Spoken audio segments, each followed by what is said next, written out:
There's a nonprofit foundation which has the mission of building the National Mounted Warrior Museum so our soldiers' stories are never forgotten. Joining me now are Clarence Enochs, NMWF Development Consultant, and Bob Crouch, who is a Vice President of the foundation. And the whole concept for this museum, which will be close to Fort Hood, many years ago.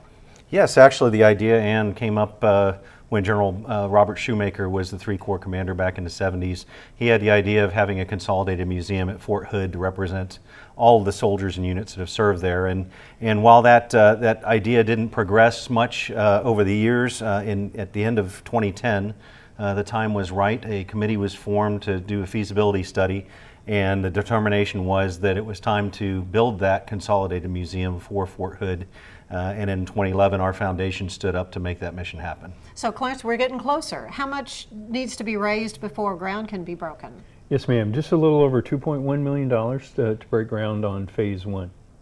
And it's going to be a fabulous facility. I mean, yeah, I've seen some schematics of it, but it will kind of replace a couple of museums that are already there. Correct? Absolutely. Yes, it'll replace the 1st Cavalry Division Museum and the 3rd Cav Regiment Museum, which are currently on Fort Hood, and each represent just one unit.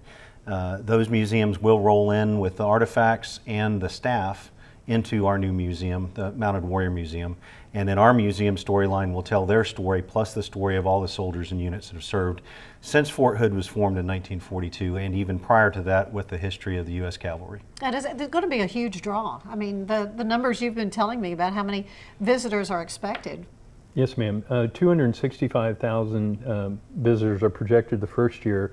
What is significant about that number is 199,000 are projected to come from outside of our MSA.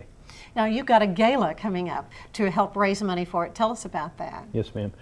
Our annual Homecoming for Heroes Gala, the 5th year, takes place this April 27th at SC River Ranch in Ocala, Texas.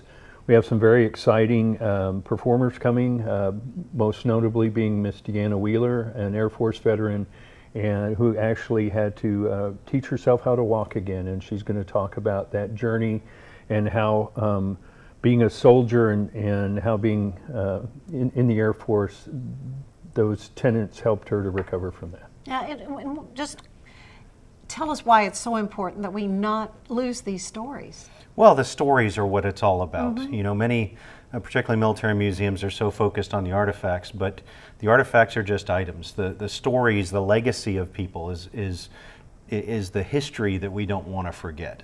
You know, the books are written about the grand pieces of history, but it's the individual stories of the soldiers and the family members and the community members that really make our military what it is today, because it's the traditions that get passed down over time. Yeah, so their sacrifices never forgotten either. Absolutely. So how can folks get tickets for the gala?